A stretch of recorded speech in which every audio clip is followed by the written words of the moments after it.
राधा राधा राधा राधा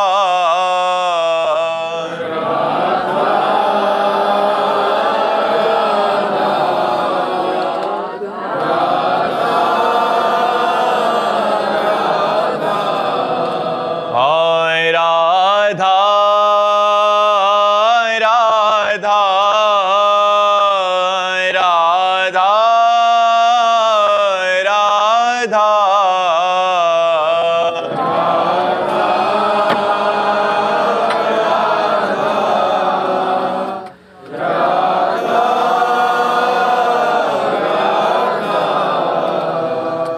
राधा राधा राधा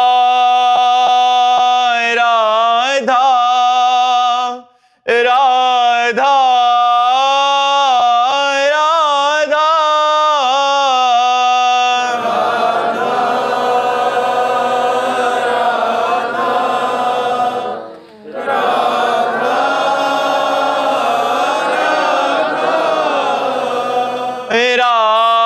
राधा राधा राधा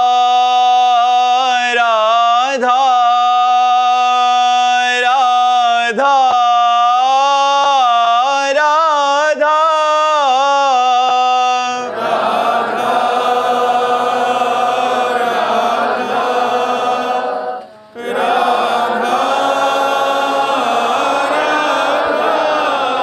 हाय राधा राधा राधा राधा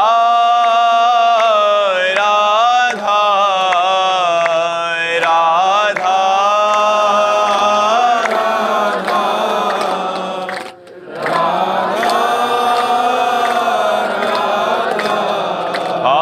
हाय राधा राधा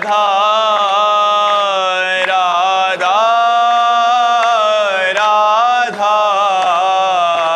राधा राधा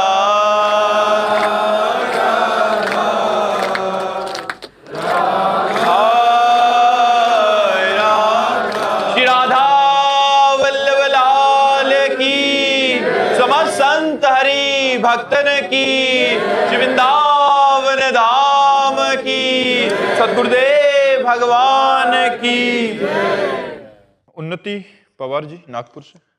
राधे राधे महाराज जी। महाराज जी, आपको नाम जप पर इतना अटूट विश्वास कब और कैसे हुआ कि आपको ये स्पष्ट हो गया कि हर समस्या का उत्तर नाम जप है? हाँ, भगवान की कृपा से हमें, जब हम 13 वर्ष के थे तो हमारे पिताश्री जब हमको खोज पाए, परिवार के लोग, पहले हमारे बड़े भाई आए। और पिताजी बहुत सख्त स्वभाव के से थे। वो आए, उनका खड़े हो जाओ, खड़े हुए, प्रणाम नहीं किया, नमस्कार नहीं किया, डर के कारण कि मतलब मारेंगे। 13 वर्ष की अवस्था ही क्या होती है। कहा ये क्या है, क्यों घर से भगे? हमने कहा हमें भगवान का भजन करना है। तो भगवान का भजन तो घर में भी हो सकता है, जैसे हम लोग करते हैं ऐसे कीजिएगा। ये क्या है भाग करके इस तरह से व्यवहार करना? तो हम कहा, बड़े भैया कहते थे, क्योंकि चाचा उनको बड़े भैया कहते थे, तो बड़े भैया कहते थे। तो हम सब भी बड़े भैया कहने लगे थे। तो हम कहा, बड़े भैया आप चाहे मार डालो, अब हम घर नहीं जाएंगे, आजीवन भगवान का भजन करेंगे। वो पक्का? एकदम चेहरा बदल गया उनका, रोष की जगह एक प्रसन्नता उनके मुख में दिखाई। बोले पक्का? हमका हाथ उठाया, हमका पक्का। तो ऐसे गले से लगाया, राम राम राम ऐसे कहते रहे, मतलब एकदम भावपूर्ण हो गए। बोले चलो। हम कहा घर नहीं जाएंगे। बोले घर नहीं, संत बनना है तो पद्धति से बनो। हमारे गुरु जी के पास ले गए, वो सन्यासी संत थे और प्रणाम, वो घर आया जाया करते थे, सैमशी में वो रहते थे। तो उन्होंने कहा कि कैसे पाड़े? तो उनका, स्वामी जी ये लड़का कह रहा है हम बाबा जी बनेंगे, संत बनेंगे, तो आपकी शरण में ले आए। तो उनका छोड़ दो, 1 हफ्ते में या घर भाग जाएगा और या संत बन जाएगा। एक बार भोजन देना और कड़ा शासन कि भाग जाए। तो अपनी तो लगन थी। 1 हफ्ता बाद कहा जाओ गंगा स्नान करके आओ, मंत्र देते हैं। मंत्र दिया, वो पहले दिन कहा बेटा सार बात साधना की तुम्हें बता रहा हूं, अंदर ही अंदर जो मंत्र दिया है, नाम दिया है, ये निरंतर चलने का अभ्यास होना चाहिए। यही समस्त शास्त्रों का सार है।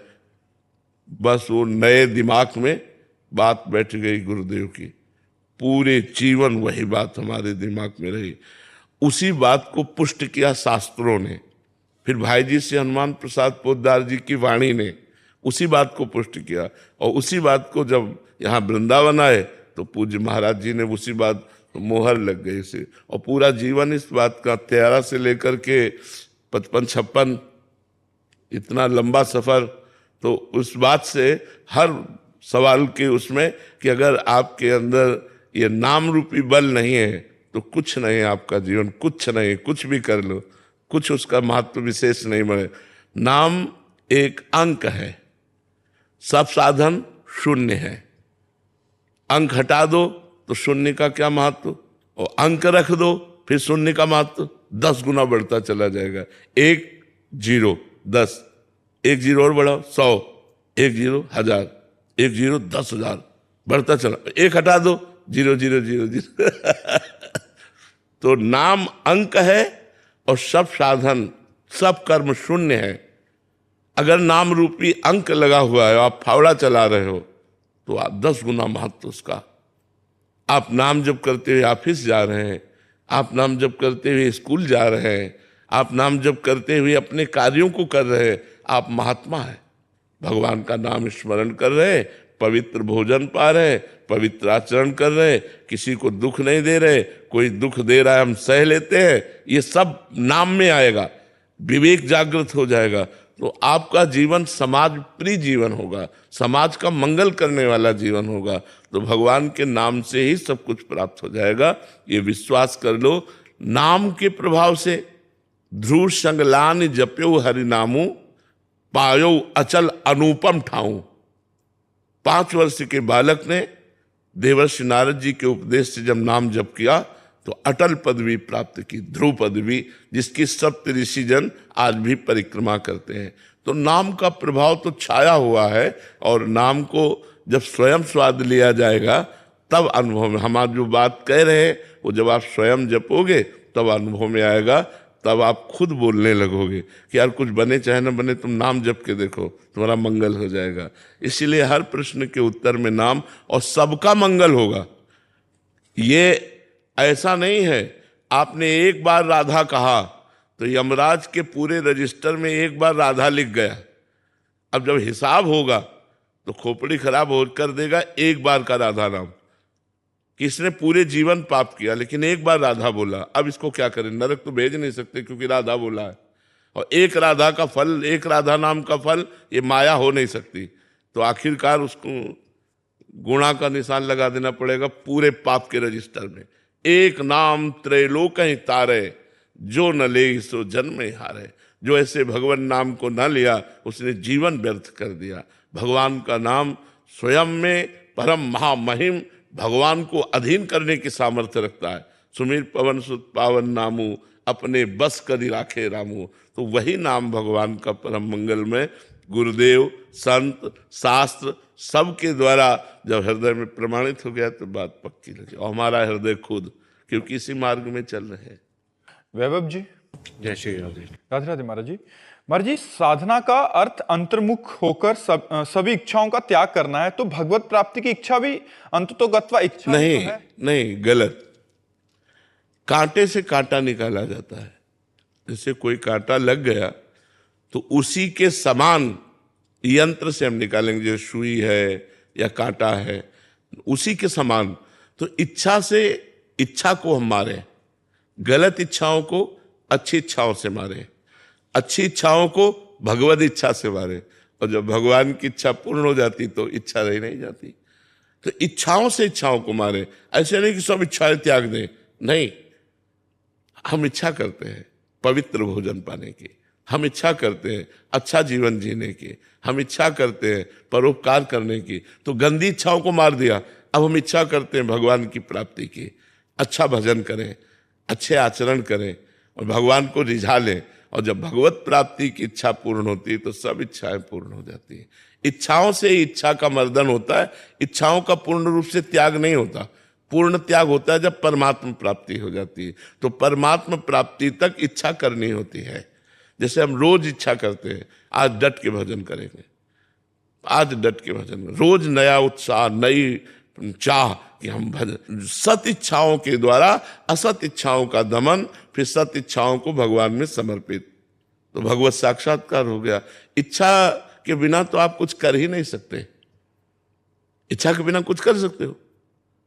इच्छा नहीं तो आप शांत, तो शांत भगवान का स्वरूप है। शांताकारम भुजगशयनम, भगवान कहता है ना। तो भगवत यात्रा इच्छा से होती है और इच्छा भगवान में लय हो जाती है। ये सद इच्छाएं बंधन कारक नहीं है, असद इच्छाएं बंधन कारक है। सद इच्छाओं से असद इच्छाओं का त्याग करके सद इच्छाओं को भगवान में समर्पित कर दे, वो शांत हो जाता है। आज 11 माला किया, अब 21 माला करूं, कभी ऐसा हो पूरे दिन भजन करूं, कभी ऐसा हो भगवान के लिए रोऊं, ये इच्छाएं ही तो है। कभी ऐसा हो कि भगवान को देखूं, ये इच्छा ही तो है। इसी इच्छा, ये इच्छा होना बड़े सौभाग्य की बात है। तो हम इच्छाओं का त्याग करें जो बंधन कारक हैं, जो सद इच्छाएं हैं उनका हम पोषण करें, उसी सद इच्छा से हमें भगवत प्राप्ति होती है। बीना जी उत्तराखंड से। श्री हरिवंश महाराज जी। महाराज जी, आपके श्रीमुख से सुना है कि हमें हर समय इस सोच के साथ नाम जप करना चाहिए कि हमें इसी जन्म में श्री जी मिलेंगी। गुरुदेव, आपकी अपार कृपा बरसने के बाद भी क्या हमें स्वयं को अधम व अयोग्य मानना और माया से भयभीत रहना कहीं गुरु कृपा पर अविश्वास या कोई अपराध तो नहीं? नहीं, ये अच्छे भक्त का लक्षण है। हरिवंश महाप्रभु कहते, यही डरप हरिवंश हित जिनो भ्रमय गुण सलिल पर, जिह नामन मंगल लोक तिहु सुहरि पद भज न विलंब करे। इस डर से डरते रहो कि कहीं त्रिगुण माया में हम बह न जाएं, कहीं हम फंस न जाएं। इसलिए जिनका नाम तीनों लोकों का मंगल करने वाला है, उन भगवान का आश्रय लेकर उनका नाम जप करते रहो। तो डरते तो रहना चाहिए, लेकिन इतना डर ना होना चाहिए कि माया का ही चिंतन होने लगे। दो प्रकार से चिंतन होता है, एक प्रीति से, एक भय से। तो हमें माया से प्रीति तो करनी नहीं, पर भय भी इतना नहीं करना कि उसी का चिंतन होने लगे। जब तक शरीर है तब तक डर है कि कहीं कोई गलती ना हो जाए, कहीं कोई भगवान के विरुद्ध आचरण न बन जाए, कहीं कोई माया हमको फिसला न दे। ये तो डर सबको बना रहता है। अब डर, जो डरा वो बच गया, जो माया में निडर होके घुसा वो फंस गया। डरते हुए रहो तो बच जाओगे। जैसे यहाँ जिसे कानून का डर है, समाज का डर है, भगवान का डर है, गुरु का डर है, वो पाप नहीं करेगा। कि यार मतलब डर हमें बचाता है, तो हमें माया से डरना है। दूसरी बात, हम अधम हैं, हम नीच हैं, ये तो सत्य बात है। हमारे ऊपर भगवान की कृपा है जो कुछ है, नहीं वैसे तो हम अधम हैं, हम नीच हैं। ये बात अवश्य हृदय में रहनी चाहिए, बड़े बड़े भक्तों के हृदय में रही। देखो हनुमान जी महाराज कह रहे हैं, असमय अधम सखा सुनु मोहू पर रघुवीर। सबरी जी कह रहे, अधम ते अधम अधम अति नारी, तिनमा मैं मतिमंद अघारी। हर भक्त अपने को अधम नीच ऐसा, तृणादपि सुनीचे न। भक्त में दैन्यता रहती है, तो तीनों बातें ठीक है। अपने को अधम नीच मानना और माया से डरते रहना, और डरकर भगवान का आश्रय लेकर निरंतर नाम जप करते रहना। रमेश जी हल्द्वानी से। राधे राधे। राधे राधे महाराज जी। गुरुदेव, हम जैसे अधम जनों के लिए ये निर्णय व विवेक आपकी कृपा व संकेत के बिना संभव नहीं है कि एक गृहस्थ ये विवेक कैसे धारण करे कि पारिवारिक व सामाजिक दायित्वों में से कौन से धर्म रूप से अनिवार्य हैं और किन कर्तव्यों को साधना में बाधक जानकर त्याग देना चाहिए। हाँ, सबसे पहली बात है, साधना में बाधक परिवार का पोषण या समाज की सेवा नहीं है। साधना में बाधक पाप आचरण है। जैसे आप गृहस्थ हैं, आपके अंदर काम वेदना है, तो आपकी पत्नी है, लेकिन वही काम वेदना किसी पर नारी के लिए ये बाधक हो गई, ये आपके लिए पाप नाशक हो गया। आप गृहस्थ हैं, आपको धन कमाना है, धर्म युक्त अपने कर्तव्य का पालन, किसान हैं, व्यापारी हैं, जो भी हैं, आप अपने धर्म का पालन करते हैं। सबको पता है ये बेईमानी है और ये धर्म है, सबको पता है कि अब मैं बेईमानी कर रहा हूँ, अब मैं धर्म कर रहा हूँ। तो धन कमाना है, हमें धन चाहिए, गृहस्थ है, लेकिन धर्म युक्त आचरण से, पापाचरण से नहीं। तो साधना में पापाचरण, अधर्म का त्याग किया गया है, ना कि धर्म युक्त आचरणों का। अगर धन नहीं होगा तो हम अपने परिवार का पोषण नहीं कर पाएंगे, परिवार का पोषण नहीं कर पाएंगे तो भक्ति कैसे होगी? भाई भजन के लिए भी तो हमारा कर्तव्य कर्म पूरा होना आवश्यक है। अगर कर्तव्य कर्म पूरा ना हुआ तो फिर भजन नहीं होगा, फिर ये भी बात समझ लो। अब घर में गए तो आवश्यकताओं की भरमार है और आप धन कमा नहीं रहे, माला लिए घूम रहे, तो न माला में मन लगेगा क्योंकि अशांति है सब जगह। तो खूब मेहनत से धर्म पूर्वक धन कमाओ, परिवार का पोषण करो, और जिन वासनाओं की पूर्ति से अपनी उपासना में बाधा नहीं लगती, धर्म पूर्वक अपनी वासनाओं की पूर्ति करो। गृहस्थ आश्रम में जो धर्म है वो ऐसे है। गृहस्थ आश्रम में त्याग प्रधान नहीं है, विरक्त आश्रम में त्याग प्रधान है। गृहस्थ आश्रम में संग्रह प्रधान है, अन्न धन वस्तु आदि का संग्रह करना, परिवार का पोषण करना, भगवान का सुमिरन करना, धर्म पूर्वक विषयों का सेवन करना। ऐसा थोड़ी कि विषयों का त्याग है। अब मान लो आप गृहस्थ हो, अब आप सोचो कि मैं आजीवन ब्रह्मचर्य रहूंगा, तो ये निषेध है, ये नहीं सोचना है। विरक्त के लिए आजीवन ब्रह्मचर्य है, गृहस्थ के लिए समय समय पर पत्नी से सहवास करना धर्म है, वो अधर्म नहीं है। अब एकदम पशुवत आचरण करना तो नहीं।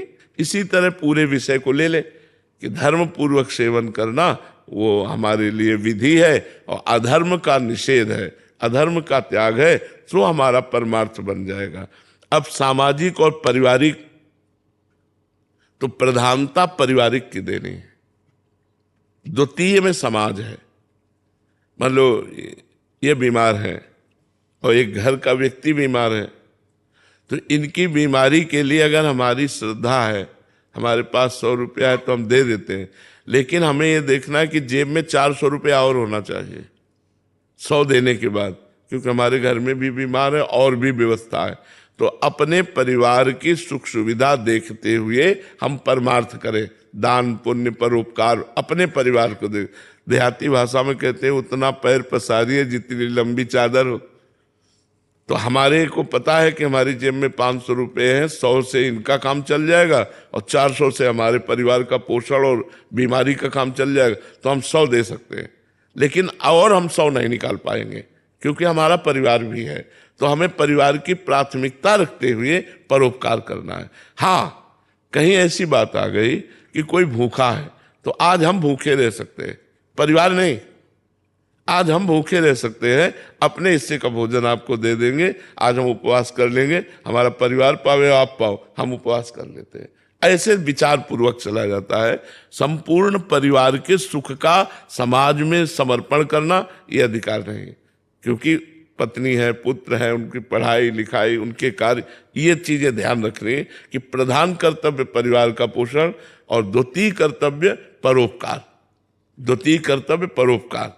तो अपने परिवार का पोषण करते हुए परोपकार करना, नहीं ऐसे परोपकार में जिसमें पूरा परिवार छिन्न भिन्न हो जाए, परेशान हो जाए, ऐसा नहीं कहा गया। जिससे आपके परिवार का पोषण होता रहे और परोपकार भी होता रहे। ऐसा इसीलिए शास्त्रीय सिद्धांत में वर्णन है कि 100 में 10 रुपया, 100 में 10 रुपया धर्म पूर्वक कमाए हुए से आप परोपकार कर सकते हो। 90 रुपया आपको अपने परिवार उसका विभाजन करना है कि 90 में कुछ बैंक बैलेंस करना है, कुछ खर्चा करना है, कुछ परिवार के मनोरंजन में लगाना है, 10 रुपये धर्म में लगा सकते हो। उसे कहते हैं दशांश का त्याग। अपने धर्म से कमाए हुए 100 रुपये में से 10 रुपये आप धर्म में लगा सकते हो और 90 रुपये से अपने परिवार का पोषण कर सकते हो। महाराज जी, जैसे आपने ब्रह्मचर्य पे बताया कि ब्रह्मचर्य गृहस्थी में रहना चाहिए कि नहीं, जैसे अगर बच्चे हो गए हैं तो उसके बाद दोनों की राजी होनी चाहिए, दोनों की सहमति होनी चाहिए कि पत्नी भी सहमति दे दे कि हम आजीवन ब्रह्मचर्य रहेंगे और आप भी आजीवन ब्रह्मचर्य रहिए, तो फिर ब्रह्मचर्य रह सकते हैं। यदि पत्नी राजी नहीं है तो आपका राजीपना होना ठीक नहीं है, क्योंकि वो बेविचार करेगा तो आप भी पतित हो जाएंगे। आपकी अर्धांगिनी उसका सहयोग देना आपका कर्तव्य बनता है। यदि वो कामना से पीड़ित हो रही तो हमें उसकी कामना का उपाय करना चाहिए। वहाँ हम फिर ब्रह्मचर्य का गीत ना गावें, क्योंकि गृहस्थ धर्म है ना। अब मान लो आप न कामना न पूर्ति करे, फिर वो इधर उधर धर्म विरुद्ध आचरण करे, तो हमारा दाहिना हाथ धर्म में चले, बायां हाथ अधर्म में चले, तो क्या है? अर्धांगिनी है, हमारे आधे शरीर का अधिकार उसको है, अर्धांगिनी कहा गया है स्त्री को। तो ये देख के दोनों की सहमति से फिर हम आजीवन ब्रह्मचर्य रह सकते हैं। दुर्गेश ओझा जी। राधे राधे महाराज जी। राधे राधे महाराज जी। महाराज जी, यदि कोई मनुष्य ग्रस्त जीवन में रहते हुए अपने सभी कर्तव्यों का श्रद्धा से पालन करता है, हर रिश्ते में भगवान की भावना रखता है, नियमित रूप से नाम जप, पूजा पाठ और व्रत नियम भी रखता है, लेकिन प्रारब्धवश उसे कोई असाध्य रोग हो जाए, उस रोग के कारण यदि उसकी चेतना न रहे और वह प्रभु का स्मरण भी न कर पाए, ना ही धर्म कर्म कर पाए, तो प्रभु देह त्याग के बाद ऐसे आत्मा की गति का क्या? उस समय यदि उसने जीवन भर धर्म का पालन किया है और भगवान के स्मरण का प्रयास किया है, तो पहली बात है कि जिस समय वो मूर्छित होगा, बेहोश होगा, इस अवस्था में होगा, कौमा में होगा कि वो चिंतन नहीं कर सकता, उस समय भगवान उसके हृदय में स्फुरित करते हैं नाम, क्योंकि उसने जीवन भर भगवान का आश्रय लिया है, तो उसका कल्याण हो जाता है। अगर किसी कारणवश ऐसी साधना नहीं रही और साधना करता रहा, लेकिन इस कोट की साधना नहीं कि भगवान स्फुरण करावें, तो अगला जन्म उसका मनुष्य शरीर का ही होगा और श्रीवान धनवान कुलवानों के यहाँ होगा, कोई अभाव नहीं होगा और भक्ति का भाव होगा, धनी पुरुष होगा और भक्ति का भाव होगा, जिससे जो भजन में अपूर्णता रह गई थी वो इस जन्म में पूर्ण करके भगवत प्राप्त हो जाएगा। उसको किसी तरह के अभाव की समस्या नहीं रहेगी, क्योंकि उसने पूर्व में साधना की है। तो इस जन्म में आकर के हर सुविधा और भजन में रुचि हो जाएगी, तो वो भजन की रुचि उसे ऊपर उठा देगी। भगवत माया का जो आकर्षण है, भोग है, उससे ऊपर उठा देगी और वो भजन में तन्मयता पूर्वक लगकर भगवान को प्राप्त हो जाएगा। उसकी ऐसा नहीं कि स्मृति लोप हो गई तो अब उसकी दुर्गति हो जाएगी, ऐसे नहीं होगी, वो उत्तम गति को प्राप्त होगा। भगवान का भजन कोई व्यर्थ थोड़ी जाता है, उत्तम गति को प्राप्त होगा। प्रभु, मैं आपकी कृपा से नाम जप भी करता हूँ, लेकिन फिर भी प्रभु मुझे जलन रहती है, और मैं देखता हूँ जो नाम जप नहीं कर रहे प्रभु वो प्रसन्न है, प्रभु वो खुशी है। देखो जो विषय भोगों में राजी हैं उनकी दुर्गति पक्की है। जैसे पशु को हरा हरा चारा डाला जाता है और बराबर आगे वाले पशुओं को गड़ासे से काटा जाता है, तो पंखा भी चल रहा है। जो बध के स्थान है जहाँ पशुओं का बध होता है, तो आगे वाले पशु कटने गए तो पीछे वालों को चारा दिया जाता है, दवा दी जाती है, पंखा में रहते हैं, तो सुविधा में है ना। तो वो सुविधा काहे के लिए? बस दूसरे तीसरे दिन उनका भी नंबर आ रहा है कटने का। तो सुविधा को देखकर वो पशु ये नहीं समझ रहे, वो हरी घास को अच्छे से खाते हैं, अच्छा महसूस करते हैं, लेकिन उनको आगे की सोच नहीं है कि हमारा नंबर आएगा और गड़ासा चलेगा। ऐसे ही जो स्त्री भोग विलास, धन भोग विलास, मदिरा पीना, मांस खाना, मौज मस्ती में, वो उस पशु की तरह है जिनको ये पता नहीं है कि काल हमें गड़ासे में काटने वाला है। वो चतुर सुजान जो दूर से देख लिया कि इसका नंबर गया, अब इसका नंबर आएगा और भाग ले, वो बच सकता है, नहीं तो काटे जाएगा। तो जैसे तुम भजन करते हो, तुम्हें जो जलन होती है वो तुम्हारे पूर्व पाप नष्ट हो रहे हैं। वो जो भोग भोग रहे हैं, खुशी तुम्हें हर्षित दिखाई दे रहे हैं, उनके पूर्व पुण्य नष्ट हो रहे हैं, पाप बन रहे हैं। पूर्व पाप और ये पाप जब स्टॉक में प्लस हो जाएगा तो उनका नाश हो जाएगा। आपका पूर्व पाप नष्ट हुआ, पूर्व पुण्य और वर्तमान की साधना जब प्लस होगी तो आप चमक उठोगे। समझ रहे ना? इसलिए नाम जप करो, दूसरों को हर्षित देखकर हर्षित मत मानो। ये जैसे सब चल रहे हैं वैसे चल प्रभु। वो प्रसन्न थोड़ी है, वो वैसे तुम जाना चाहते हो क्या गड़ासे के नीचे? वो प्रसन्न थोड़ी है, तुम्हारी उत्तम गति होगी, वो अधोगति को प्राप्त हो रहे हैं। परिणाम को देखना चाहिए। परिणाम को अगर देखोगे तो सुखी रहोगे। अगला कदम रखने के पहले अगले कदम को देखो कि हमारा कदम कहाँ पड़ रहा है। परिणाम देखने वाला विवेकी होता है, और जो परिणाम बाद में देखने वाला वो अविवेकी होता है। जो हम होगा वो पहले हम देख रहे हैं कि इसका परिणाम क्या होगा, फिर हम कर्म करते हैं, नहीं तो नहीं कर्म करते हैं। तो जैसे कोई शराब पे हर्षित डोल रहा है, बड़ी मस्ती, तुम्हें दिखाई दे रहा मस्ती है, मस्ती नहीं है, उसके पूर्व पुण्य नष्ट हो रहे हैं, और मादक शरीर में जा करके उसके अंगों को कमजोर कर रहा है, और मस्तिष्क बौद्धिक स्तर कमजोर हो रहा है।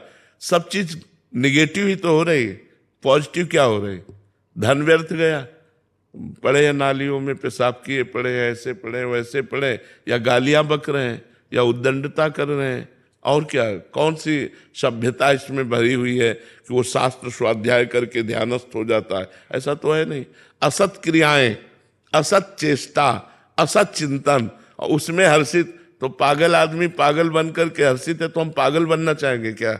जो भगवान का स्मरण नहीं करते और अपने समय को व्यर्थ नशेबाजी में, व्यभिचार में, गंदे आचरणों में व्यक्त करके हर्षित हो रहे हैं, वो बहुत ही मूर्ख हैं जो अपने दिव्य समय को नष्ट कर रहे हैं। जैसे 50 वर्ष की आयु तक आपने धन कमाया, अब आपकी आखिरी श्वास है, और आप 50 वर्ष की पूरी संपत्ति दे के एक श्वास बढ़ा लीजिए, नहीं बढ़ा पाएंगे। मतलब आपकी श्वास इतनी कीमती है कि 50 वर्ष की कमाई में जितनी श्वासें खर्चा की, एक श्वास प्लस नहीं करा सकते वो सारी संपत्ति देकर। ऐसी श्वासों को यदि राधा राधा बोल करके आप व्यतीत कर रहे हैं तो आपका जीवन धन्य है।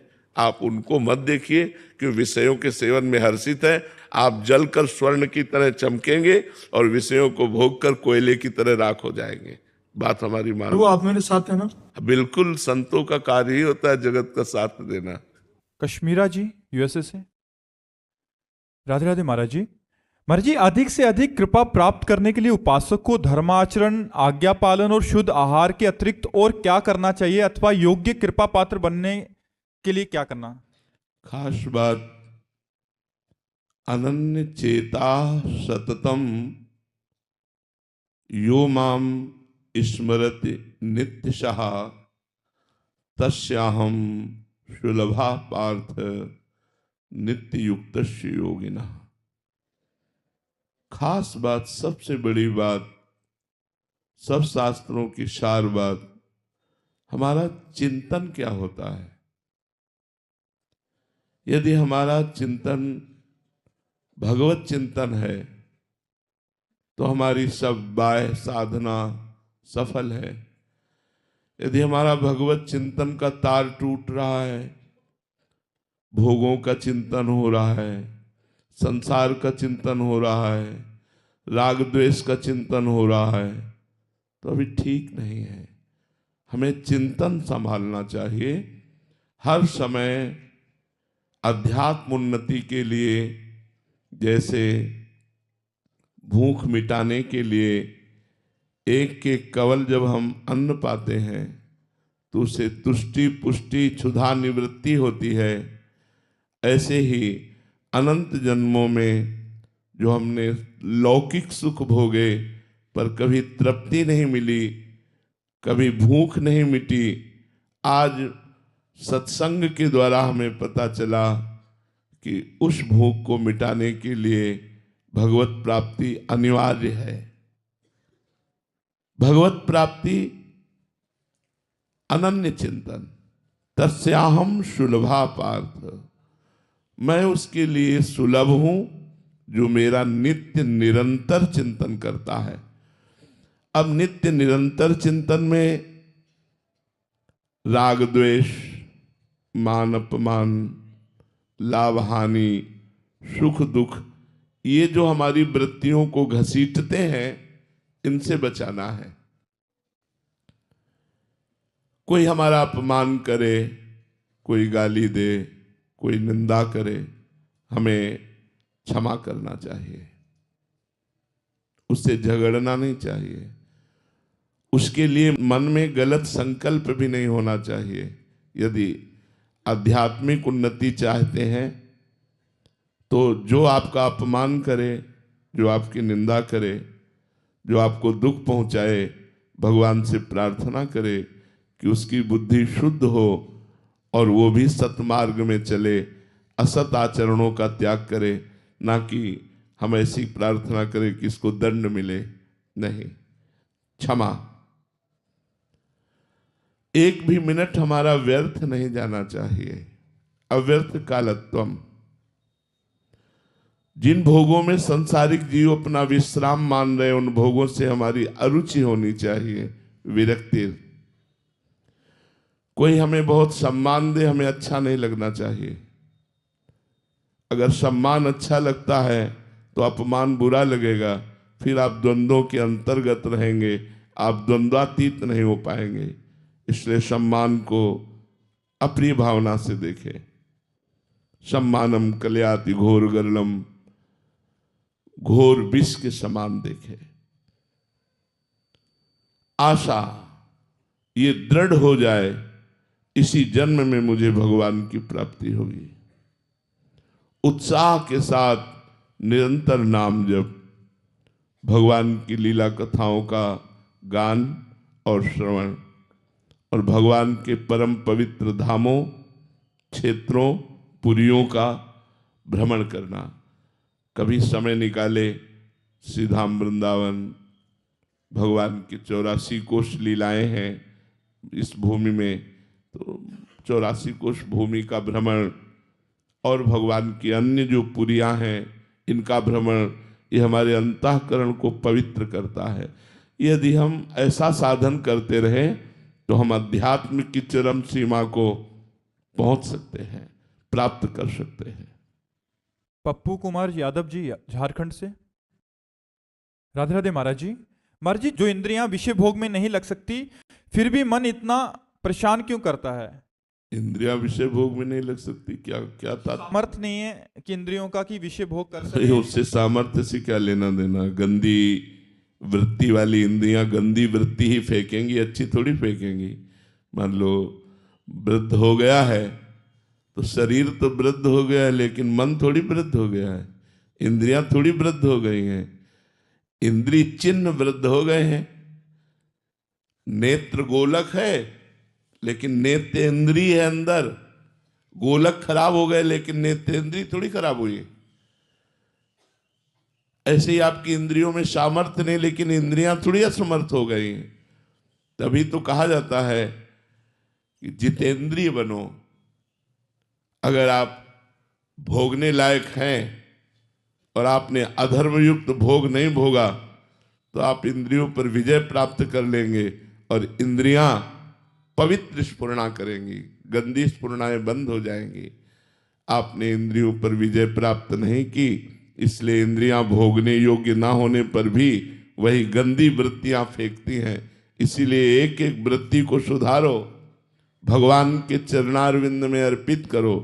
मुरारी पादार्पित चित्त वृत्ति, चित्त की एक एक वृत्ति भगवान के चरणों में स्वस्थ अवस्था में लगाओ, तो फिर इंद्रियां पवित्र हो जाएंगी, मन पवित्र हो जाएगा। ये सब भगवत चिंतन के प्रभाव से होगा। इसलिए खूब नाम जप करो। बिना जितेंद्रिय हुए ये इंद्रियों की जो गंदी वृत्तियां हैं खत्म नहीं होती, वो चलती रहती है। जितेंद्रिय होना पड़ेगा। भोग समीप होने पर भी भोगने की इच्छा ना होना, ये तभी होगा जब खूब भजन करोगे। भजन के बिना नहीं होगा, भजन करोगे तभी होगा। ये बातों से नहीं होगा, पढ़ लेने से नहीं होगा, सुन लेने से नहीं होगा, सुना देने से नहीं होगा, ये भजन करने से होगा। खूब नाम जप करो, पवित्र आचरण करो, परोपकार की भावना रखो, तो इंद्रियां और मन पवित्र होने लगेगा। यश जी, फरीदाबाद से। राधे राधे महाराज जी। महाराज जी, विषयों को काटने की क्षमता कैसे बढ़ाएं? विवेक के द्वारा। विषयों के काटने की क्षमता विवेक में है। होए विवेक मोह भ्रम भागा, तब रघुनाथ चरण अनुरागा। मोह अज्ञान, ये जब तक अज्ञान रहता है तब तक भोगों की लिप्सा, भोगों की चाहत, भोगने की इच्छा ये बनी रहती है। भोगों की लिप्सा विवेक के द्वारा नष्ट की जाती है। विवेक सत्संग से होता है। सत्संग भगवान की कृपा से मिलता है। आप लोगों को सत्संग मिला है। आप विवेक के द्वारा पहले गंदे भोगों को, अधर्म के द्वारा भोगने वाले भोगों को, निषेध भोगों को त्याग कीजिए विधि भोगों के द्वारा। विधि भोगों के द्वारा जैसे आपको ये खाना चाहिए, आपको ये पीना चाहिए, आपको ये नहीं खाना चाहिए, आपको ये नहीं पीना चाहिए। गृहस्थ धर्म में अपनी पत्नी से ही भाव रखना चाहिए, अन्य माताओं बहनों की तरफ गंदा भाव नहीं रखना चाहिए। धर्म पूर्वक विषयों के द्वारा अधार्मिक विषयों पर विजय प्राप्त करे, फिर भगवदानंद के द्वारा धार्मिक विषयों पर भी विजय प्राप्त करके निर्विषय हो जाए। पर पहले धर्मयुक्त विषयों का सेवन करें, क्योंकि इंद्रियों को धर्मयुक्त विषयों के सेवन से पवित्रता प्राप्त होती है और अधर्मयुक्त विषयों के सेवन से अपवित्रता प्राप्त होती है। अपवित्र इंद्रियां, मन ये अधर्म आचरण में बहुत हर्षित होकर जाते हैं, लेकिन धर्म आचरण में चलने में हृदय जलता है। यही बात हम आपको समझाना चाहते हैं कि जो असत भोगों में हर्षित हो रहे हैं वो काल के द्वारा कसाईवाड़े में बंद किए हुए पशुओं की वाली दशा है। जैसे कसाईवाड़े में बंद पशु हैं, हरा चारा दिया जा रहा है, पंखा चल रहा है, वो बड़ी मस्ती से खा रहे हैं, ये नहीं पता कि अगला नंबर उनका गड़ासे का है। काल रूपी कसाई, मृत्युलोक रूपी कसाईवाड़े में तुम्हें कैद कर लिया है। स्त्री भोग, नाना प्रकार के भोग रूपी चारा डाला गया है, लेकिन मृत्यु रूपी हथियार वो तैयार करके तुम्हारे ऊपर वार करने वाला है। तुम्हारी ऐसी परम पवित्र महामहिम जो दुर्लभ देह कही गई, उस देह को नष्ट कर देगा। आपके पास हाथ क्या लगा?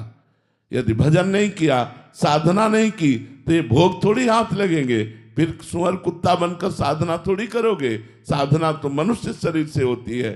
तो मनुष्य शरीर में प्रफुल्लित होकर भोगों में रमण करना, भगवान का विस्मरण करके मनमानी आचरण करना बहुत बड़ी भूल है, बहुत बड़ी भूल है। इस भूल को कभी नहीं मिटा पाओगे, इसलिए भूलो मत। राधा राधा राधा नाम जप करो, धर्म पूर्वक विषयों को भोगो, अधार्मिक विषयों का त्याग करो। इससे भगवान की कृपा का अनुभव होगा, तो आप अपने आप भगवदानंद की तरफ बढ़ जाएंगे। शिवानी जी, राधे राधे महाराज जी।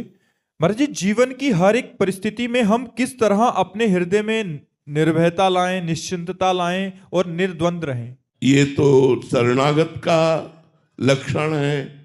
जब तक भगवान की शरणागति नहीं होगी, तब तक हम निश्चिंत नहीं हो पाएंगे, निर्भय नहीं हो पाएंगे, निशोक नहीं हो पाएंगे, संशय रहित नहीं हो पाएंगे, विपरीत भावना का त्याग नहीं कर पाएंगे। ये लक्षण होते हैं शरणागत के। संशय रहित होना, विपरीत भावना का त्याग हो जाना, निर्भय निश्चिंत निशुक हो जाना। तो भगवान के भक्तों के संग से भगवान की महिमा सुन करके हमारा मन, हमारा तन, हमारे प्राण, हमारा सर्वस्व भगवान की शरण में हो जाए, तो अभी हम निश्चिंत हो जाए। शरणागत में निश्चिंतता हो जाती है, निर्भयता हो जाती है। एक उदाहरण में, बहुत सी बकरियों के बीच में बकरियां चरती हुई जंगल में संध्या का समय हो गया, तो एक बकरी नए नए वृक्षों की कोप चुनने के लोभ में वो भूल गई अपने परिकर को, और चरवाहा सब बकरियों को ले गया। और उसको जब होश आया तो अंधेरा होने को था।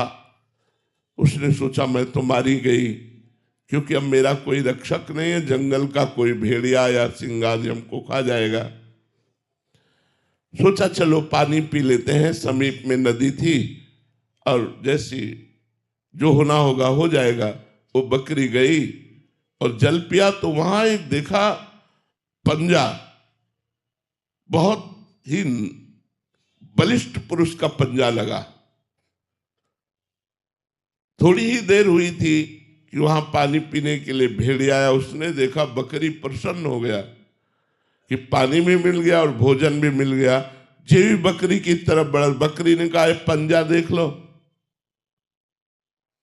उसने देखा ये पंजा तो शेर का है, मतलब बकरी की मित्रता शेर से है, वो भाग गया। जब वो भागा तो उसे और विश्वास हो गया उस पंजे पर।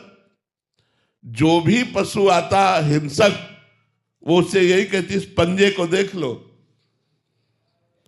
सिंह आया, सिंह ने दहाड़ मारी, बकरी ने कहा इस पंजे को देख लो, शाम से लेकर अभी तक मेरा बाल भी बांका नहीं हुआ इस पंजे के कारण। तो सिंह ने कहा अच्छा, हमारे चरण चिन्हों पर तुम्हारा इतना विश्वास है तो ये मेरा ही चरण चिन्ह है, अब तुम निर्भय हो जाओ। इस जंगल में किसी की ताकत नहीं कि तुम्हारी तरफ देख सके। उदाहरण में भगवान के चरणारविंद सबसे बलिष्ठ है। यदि हम भगवान के चरणों का भरोसा ले लें तो काल भी भयभीत हो जाए।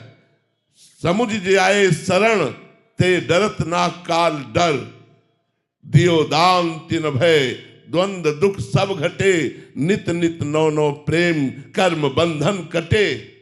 कर्म बंधन कटे, कटे कर्म बंधन संसारी, सुख सागर पूरी तति भारी। विधि निषेध श्रृंखला छुड़ावे, निज आलय बनान बसावे। यदि हम भगवान की शरण में हो जाए, आचार्य की शरण में हो जाए, गुरु की शरण में हो जाए तो हमारा कोई बाल बांका नहीं कर सकता। आपको हम अपने जीवन के अनुभव की बात बताते हैं।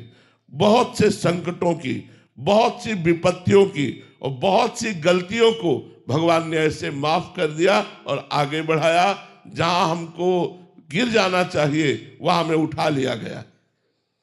देखो, शरणागत भक्त यदि गिरता भी है तो जैसे खिलाड़ी के हाथ का फुटबॉल नीचे पटका जाता है तो गिराने के लिए नहीं, वो उठाने के लिए। फुटबॉल पटका और मारा कि वो लक्ष्य को चूम लिया। ऐसे ही अगर भक्त कहीं गिरता भी है तो भगवान उसको एक झटके में ऐसी ऊंचाई पर पहुंचा देते कि दोबारा कोई विषय उसे परास्त न कर पाए। इसलिए निश्चिंत, निर्भय और निर्द्वंद होने के लिए एकमात्र भगवान की शरणागति है। अगर भगवान की शरण में हो जाओ तो निश्चित निर्द्वंद हो जाओ। शरणागति होने का तरीका क्या? नवधा भक्ति, जो श्रवणम कीर्तनम स्मरणम विष्णुपाद सेवनम अर्चनम वंदनम दास्यम सख्य आत्मनिवेदनम, ये भागवत की नवधा भक्ति और रामचरितमानस की नवधा भक्ति। प्रथम भगत संतन कर संगा। शरणागत होने के लिए पहला काम क्या करना है? सत्संग करना है, संतों का संग करना है। प्रथम भगत संतन कर संगा, दूसरी रति मम कथा प्रसंगा। दूसरी भक्ति क्या करनी है? भगवान के खूब महिमा में चरित्रों को श्रवण करना है। गुरुपद पंकज सेवा, तीसरी भक्ति अमान। अहंकार रहित होकर देह भाव का त्याग करके गुरुदेव के चरणों की भक्ति करना, ये तीसरी भक्ति है। चौथी भगत मम गुणगन करे कपट तजगान। कपट का त्याग करके भगवान की चर्चा करना। भगवान की चर्चा करने में कपट क्या है कि हम करते तो भगवान की चर्चा है लेकिन अंदर लोभ रखते हैं धन का, अंदर लोभ रखते हैं मान प्रतिष्ठा का। ये कपट है।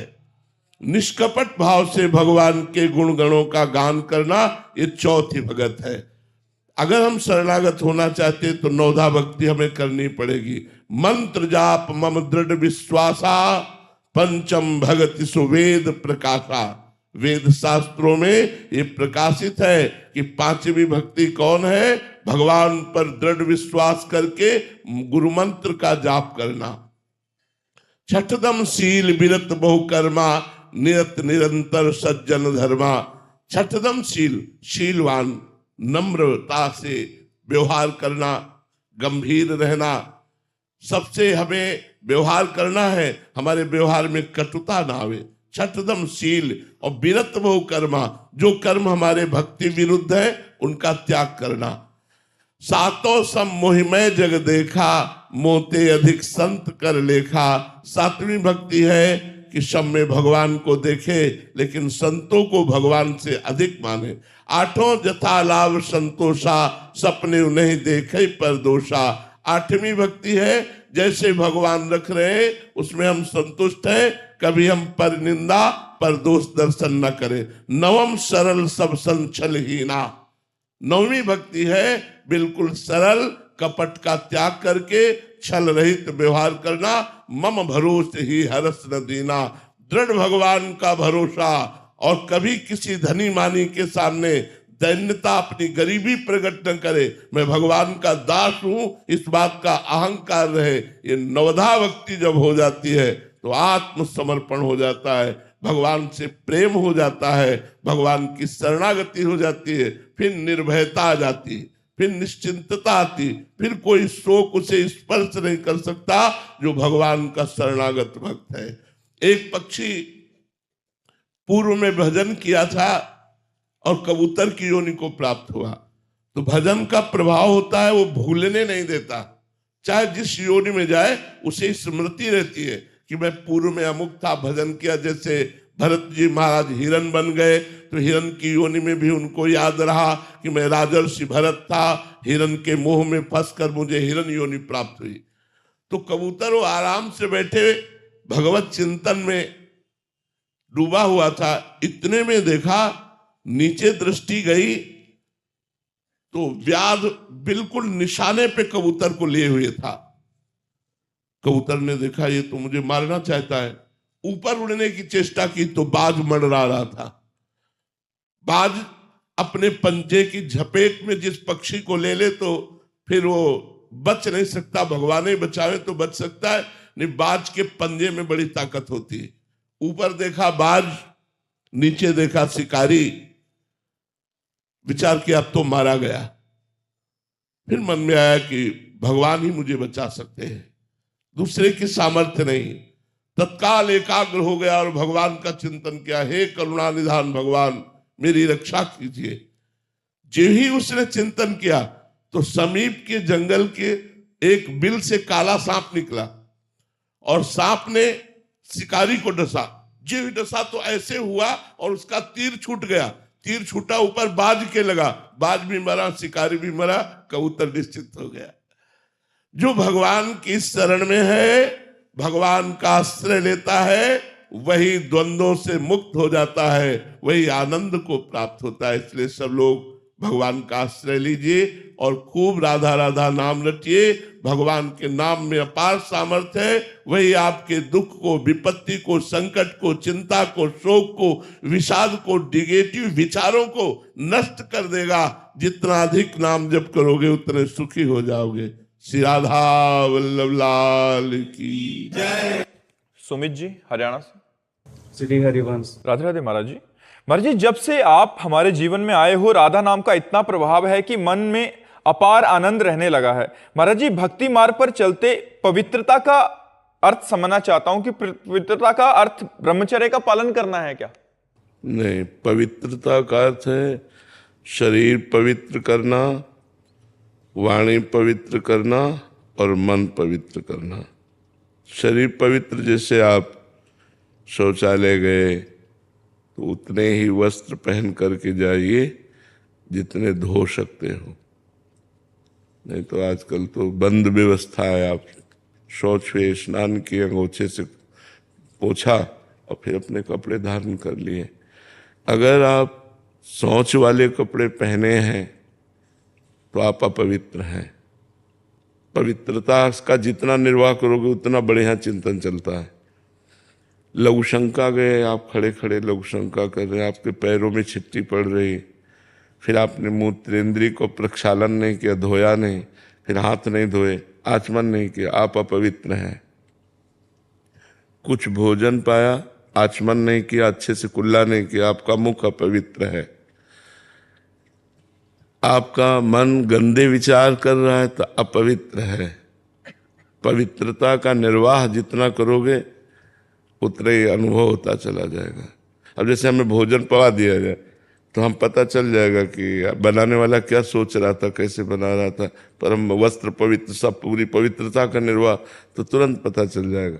तो ऐसे हम पवित्र रहें, तो हम अपने मन को जान सकते हैं, अपनी बुद्धि को जान सकते हैं, मन बुद्धि को भगवान में लगा सकते हैं। अब हमारा मन कहाँ गया कर, इसलिए पवित्रता का निर्वाह करना अत्यंत आवश्यक है। ब्रह्मचर्य यम नियम में आता है, संयम में। ब्रह्मचर्य और पवित्र करता है। ये तो बाह्य पवित्रता है, ब्रह्मचर्य आंतरिक पवित्रता करता है। यदि हम गृहस्थ में भी हैं तो जितना खींच पावें, महीने 2 महीने 4 महीने ब्रह्मचर्य रहे, जितना अधिक से अधिक। ब्रह्मचर्य एक अमोघ शक्ति है जो आपको हर समय उत्साहित रखेगी, स्मृतिवान रखेगी, शरीर को स्वस्थ रखेगी, मन को स्वस्थ रखेगी, नेगेटिव विचारों को रौंद देगी, पॉजिटिव विचारों को उत्पन्न कर देगी। ये ब्रह्मचर्य में बहुत लाभ है। आज ब्रह्मचर्य का कोई महत्व नहीं रख रहा है। छोटे छोटे बच्चे गंदे आचरण कर रहे हैं। बड़ों की बात क्या है, बड़े तो इसी को सुख ही मान रहे हैं। शराब पीना, मांस खाना, बेविचार करना, यही लक्ष्य ही रह गया है। कोई बिरले ऐसे हैं जो इससे हट करके थोड़ा आत्मानंद, भगवदानंद, सत्संग की तरफ चल रहे हैं, तो कुसंग की तरफ ही जा रहे हैं। शराब पीना, ये करना, वो करना, गंदे आचरण करना। तो हमें लगता है कि अगर हम शरीर पवित्र रखें, मुख पवित्र रखें, वाणी से किसी को गलत न बोलें, मन से गलत विचार न करें, ब्रह्मचर्य रहें, पवित्र भोजन पावें, तो अभी देखो आपको इतने में ही आनंद आने लगेगा। राधा नाम जपिए और इतना कीजिए तो इतने में ही आनंद आने लगेगा। अब आप हमें 10 मिनट छोड़ दें, हम चुपचाप बैठ जाए, बाहरी स्मृति खत्म हो जाएगी। बैठे हैं नहीं, अब अपवित्र रहो, अपवित्र खान विचार, तो भगवान में थोड़ी, भगवान परम पवित्र है। जितना आप पवित्र रहोगे उतने आप भगवत चिंतन और अच्छे विचार आएंगे, आप तेजस्वी रहेंगे। पवित्र, देखो हमारी किडनी खराब है, डायलिसिस होता है। आपको क्या लग रहा है मैं डायलिसिस मैन जैसा हूँ? एकदम जोशीले, उत्साह, एकदम फिट। संयम नियम से चलो, अपनी दिनचर्या और भगवान में चित्त को जोड़ो, तो शरीर माना पीड़ा युक्त है, कष्ट युक्त है, पर मन में आनंद है। और मन में आनंद नहीं है, शरीर स्वस्थ है, तो आप क्लेशित है।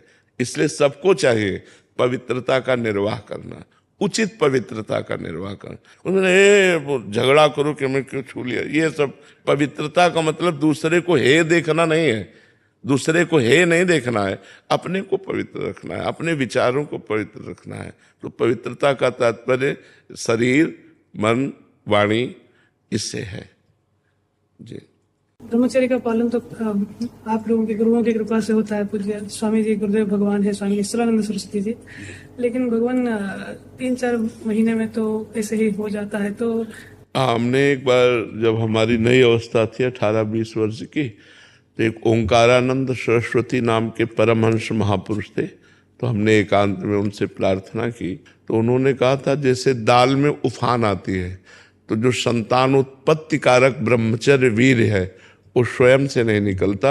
या तो स्त्री सहवास स्वप्न में देखे और फिर निकले तो वो दोष माना जाता है। यदि स्वाभाविक आप जगे और आपको ऐसा दिखाई दिया तो वो दोष नहीं माना जाता, वो आपका ब्रह्मचर्य पुष्ट ही माना जाएगा। तो अगर हमारा चिंतन गलत हो गया और फिर वीर्यपात हुआ तो वो दोष माना जाता है। उस दोष के प्रायश्चित के लिए गंगा आदि पवित्र नदियों में खड़े होकर के स्नान करके उसी में खड़े होकर थोड़ा जप करे तो उससे उसकी दोष निवृत्ति हो जाती है।